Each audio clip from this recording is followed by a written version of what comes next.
The Raja Sab Prabhas ಅವರು act ಮಾಡಿರುವಂತ ಈ ಮೂವಿಯನ್ನ ನೋಡಿದ್ಮೇಲೆ ನನ್ನ ಒಪಿನಿಯನ್ ಹೇಳೋದಾದ್ರೆ ಇಷ್ಟ ಆಗ್ಲಿಲ್ಲ ಅಂತ ಹೇಳ್ತೇನೆ.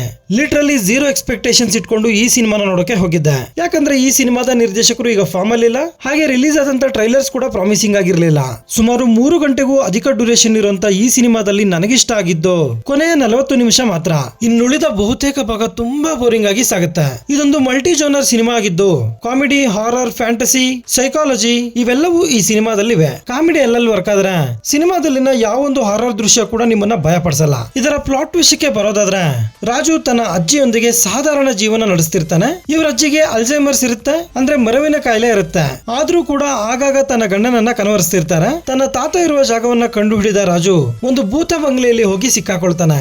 ಅಲ್ಲಿಂದ ಮುಂದೇನಾಗುತ್ತೆ ಅನ್ನೋದೇ ಸಿನಿಮಾದ ಸ್ಟೋರಿ. ನಿಜ ಹೇಳ್ಬೇಕು ಅಂದ್ರೆ ಈ ಸಿನಿಮಾದ ಕಥೆಗೆ ಒಳ್ಳೆ ಪೊಟೆನ್ಶಿಯಲ್ ಇದೆ, ಆದ್ರೆ ನಿರ್ದೇಶಕರು ಅದರ ಮೇಲೆ ಫೋಕಸ್ ಮಾಡದೆ ಅನಾವಶ್ಯಕವಾದ ಸನ್ನಿವೇಶಗಳನ್ನ ತೆಗೆದಿದ್ದಾರೆ. ಟ್ರೈಲರ್ ಹಾಗೂ ಟೀಸರ್ ಅಲ್ಲಿ ತೋರಿಸಿದ ಹಲವು ದೃಶ್ಯಗಳು ಈ ಸಿನಿಮಾದಲ್ಲಿ ಇಲ್ಲ. ಇನಿಷಿಯಲಿ ಈ ಸಿನಿಮಾ ಒಂದು ಸಣ್ಣ ಸಿನಿಮಾದ ತರ ಸ್ಟಾರ್ಟ್ ಆಗಿರುತ್ತೆ, ಬಟ್ ಹೋಗ್ತಾ ಹೋಗ್ತಾ ದೊಡ್ಡ ಸಿನಿಮಾ ಆಗಿ ಸುಮಾರು 450 ಕೋಟಿ ಖರ್ಚು ಮಾಡಿರ್ತಾರೆ. ಆದ್ರೆ ಮೂವಿ ನೋಡ್ಬೇಕಾದ್ರೆ ಇಷ್ಟು ದುಡ್ಡನ್ನ ಎಲ್ಲಿ ಖರ್ಚು ಮಾಡಿದ್ದಾರೆ ಅಂತ ಅನ್ಸುತ್ತೆ. ಸಿನಿಮಾದ ಕಥೆ ನಿಂತಿರೋದೇ ಅಜ್ಜಿ ಹಾಗೂ ಮೊಮ್ಮಗನ ನಡುವಿನ ಭಾವನಾತ್ಮಕ ಸಂಬಂಧದಿಂದ.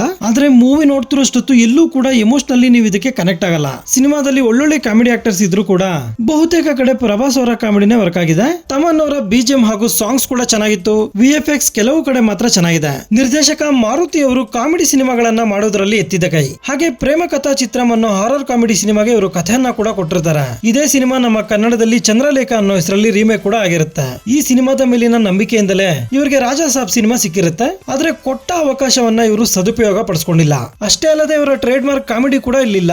ಪೀಪಲ್ ಮೀಡಿಯಾ ಫ್ಯಾಕ್ಟರಿ ಅವರು ಸ್ವಲ್ಪ ಕಥೆ ಮೇಲೆ ಫೋಕಸ್ ಮಾಡಿದ್ರೆ ಒಳ್ಳೇದು. ಪ್ರಭಾಸ್ ಅವರು ತಮ್ಮ ಫ್ಯಾನ್ಸ್ ಏನೆಲ್ಲ ಇಷ್ಟ ಆಗುತ್ತೋ ಅದನ್ನೆಲ್ಲ ಈ ಸಿನಿಮಾದಲ್ಲಿ ಮಾಡಿದ್ದಾರೆ. ಅವರ ಟೈಟಲ್ ಕಾರ್ಡ್ ಕೂಡ ತುಂಬಾ ಚೆನ್ನಾಗಿತ್ತು. ವಿಂಟೇಜ್ ಪ್ರಭಾಸ್ ಅವ್ರನ್ನ ನೀವು ಅಲ್ಲಲ್ಲಿ ನೋಡಬಹುದು. ಓವರ್ ಆಲ್ ಪ್ರಭಾಸ್ ಅವರಿಂದ ಒಂದು ಹಾನೆಸ್ಟ್ ಎಫರ್ಟ್ ಅನ್ನ ನಾವು ಈ ಸಿನಿಮಾದಲ್ಲಿ ನೋಡಬಹುದು. ಜರೀನ್ ಅವರಿಗೆ ಒಂದೊಳ್ಳೆ ಪಾತ್ರ ಸಿಕ್ಕಿದ್ದು ಆ ಪಾತ್ರವನ್ನ ಅವರು ಚೆನ್ನಾಗಿ ನಿಭಾಯಿಸಿದ್ದಾರೆ. ಸಂಜಯ್ ದತ್ ಅವರು ಒಂದು ಪ್ರಾಮಿನೆಂಟ್ ರೋಲ್ ಅಲ್ಲಿ ನಟಿಸಿದ್ದು ಸಿನಿಮಾದ ಕಥೆ ಇವರ ಸುತ್ತಾನೆ ಸುತ್ತುತ್ತೆ. 3 ಜನ ಹೀರೋಯಿನ್ಸ್ ಇದ್ರು ಕೂಡ ಯಾರೊಬ್ಬರಿಗೂ ಹೇಳ್ಕೊಳ್ಳುವಂತ ಕ್ಯಾರೆಕ್ಟರ್ ಏನ್ ಸಿಕ್ಕಿಲ್ಲ ಇಲ್ಲಿ. ಇನ್ಫ್ಯಾಕ್ಟ್ ಅವರ ಪಾತ್ರಗಳು ಅನಾವಶ್ಯಕ ಕೂಡ. ಸಿನಿಮಾದ ಕೊನೆಯಲ್ಲಿ ಪಾರ್ಟ್ 2 ಗೆ ಲೀಡ್ ಕೊಟ್ಟಿದ್ದು ರಾಜಾ ಸಾಬ್ ಸರ್ಕಸ್ 1935 ಅಂತ ಹೆಸರನ್ನ ಕೂಡ ಇಟ್ಟಿದ್ದಾರೆ. ಬಟ್ ನನಗೇನೋ ಅದು ಬರೋದು ಡೌಟೆ. ಒಟ್ಟಾರೆ ಹೇಳೋದಾದ್ರೆ ಪ್ರಭಾಸ್ ಫ್ಯಾನ್ಸ್ ಈ ಸಿನಿಮಾನ ನೋಡಬಹುದು. ನಾರ್ಮಲ್ ಆಡಿಯನ್ಸ್ ಈ ಸಿನಿಮಾನ ಥಿಯೇಟರ್ ಅಲ್ಲಿ ಅವಾಯ್ಡ್ ಮಾಡಿ OTT ಬಂದ್ಮೇಲೆ ನೋಡಬಹುದು. ಮೂವಿಲಿ ಸ್ವಲ್ಪ ರೊಮ್ಯಾಂಟಿಕ್ ದೃಶ್ಯಗಳಿದ್ದು ಅದು ಓಕೆ ಅನ್ನೋದಾದ್ರೆ ನೀವು ಫ್ಯಾಮಿಲಿ ಜೊತೆ ಈ ಸಿನಿಮಾನ ನೋಡಬಹುದು. ಸೊ ಇದಾಗಿರುತ್ತೆ ರಾಜಾ ಸಾಬ್ ಸಿನಿಮಾದ ಬಗೆಗಿನ ನನ್ನ ಒಂದು ಒಪಿನಿಯನ್. ಈ ವಿಡಿಯೋ ನಿಮ್ಗೆ ಇಷ್ಟ ಆಗಿದ್ರೆ ಒಂದು ಲೈಕ್ ಕೊಟ್ಟು ನನ್ನ ಚಾನೆಲ್ ನ ಸಬ್ಸ್ಕ್ರೈಬ್ ಮಾಡ್ಕೊಳ್ಳಿ. Thank you.